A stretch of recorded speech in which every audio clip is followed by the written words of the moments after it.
Hello sirs and madams, today I'm going to be talking about riots.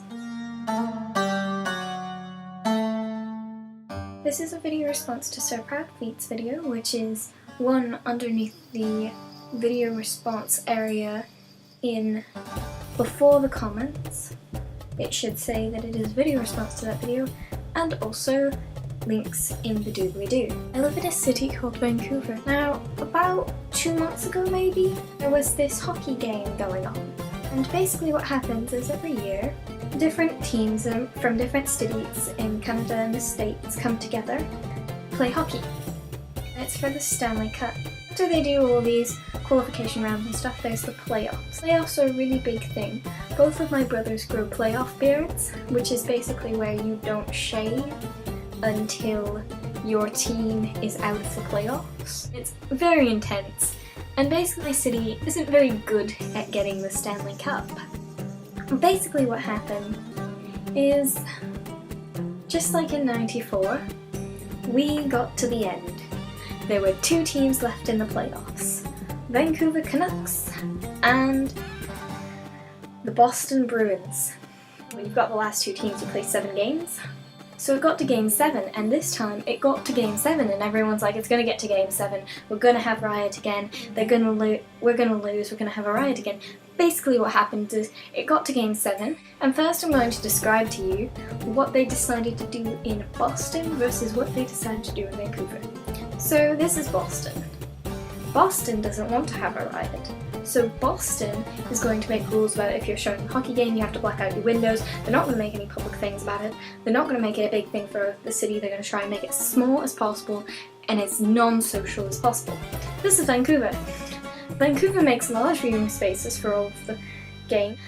Just basically makes the entire place a place to watch hockey. Vancouver was like, we're going to make large screens where anyone can view it. Everyone was invited down into the downtown core to watch the hockey game.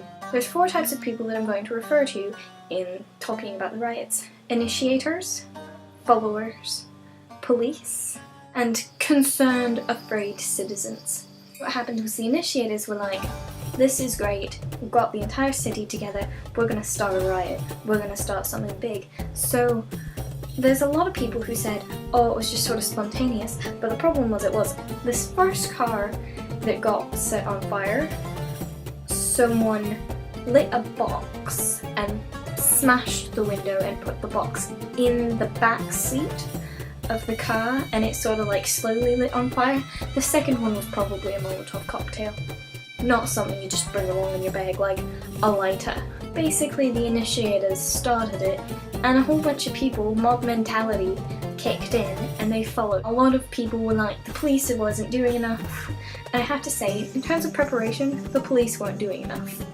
It was a bad idea to bring the entire thing into the city core and, you know, make it a big event. That wasn't really a good idea, and everyone played a part in that.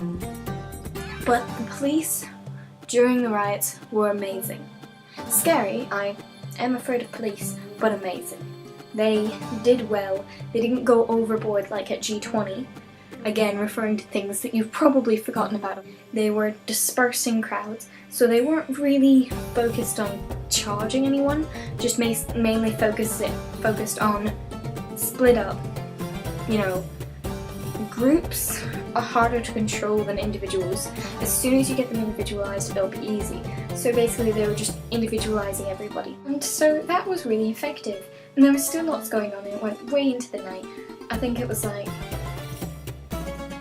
maybe 3 in the morning when I stopped hearing it on the radio. I don't know, I wasn't really paying attention to what time it was. I was just listening intently.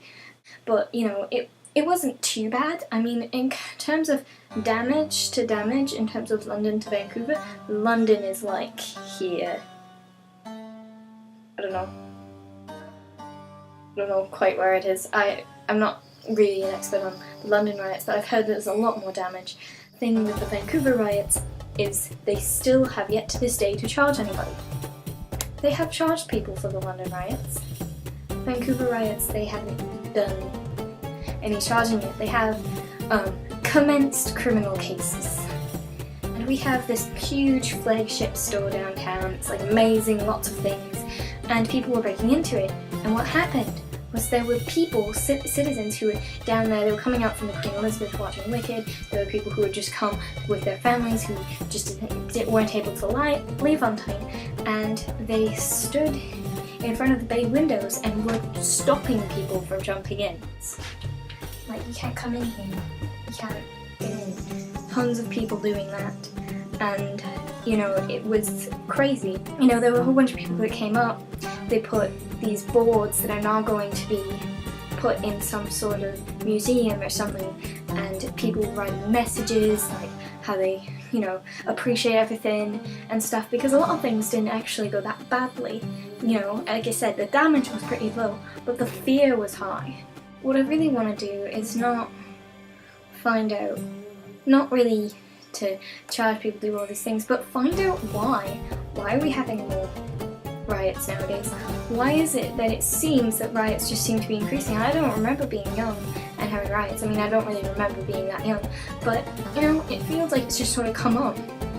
Like, I never even heard of a riot happening recently.